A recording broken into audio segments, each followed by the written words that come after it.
Qadrdonlar, biz bugun mana shu Tabibim tabiat salomatlik markazida, mening ishxonamda avvalgi qadrdonlarimiz uchratdik. Bizga hozirgina yurib ko'rsatgan Hoji boboning ayollari, mana shu opadan biz intervyu olganimga ancha yillar bo'ldi. Ular Kechirmas otamning atrofini emaklab bo'lsa ham aylan degan Amina ayamning so'zlarini e'tirof qilgandilar.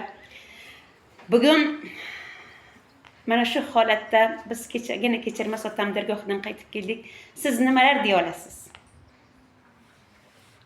O'sha kunlarni eslaganingizda ko'nglingizdan nima kechadi? Qizlarimiz yashib ketdi, xudoga shukr.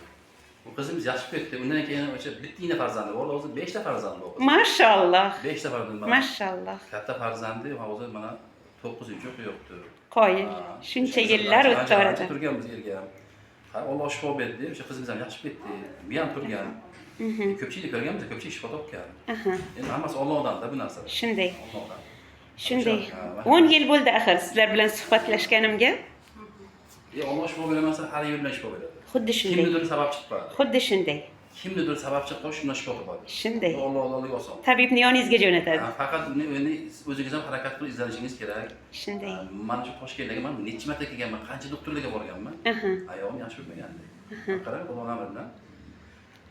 Menga telefon nomeringizni aytasiz, chunki sizni eshitgan odamlar rostmi, yolg'onmi, balki bir ikki so'm pul bergan bo'lsa, yolg'on gapiryapti deydiganlar bor, negativlar ko'p. Sizga bergan kimning vaqti bor? Xuddi shunday odamlarda shunaqa bir negativ fikrlar bor, men hayratlanaman, to'g'risi. Bu doktor haq. Bu doktorga Xudo bergan.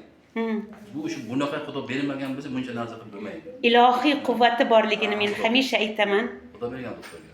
Biz juda hurmat qilamiz. Alloh bergan. Ilohim. Telefon nomerini beraman, yozib bering, bemalol. Bo'ldi.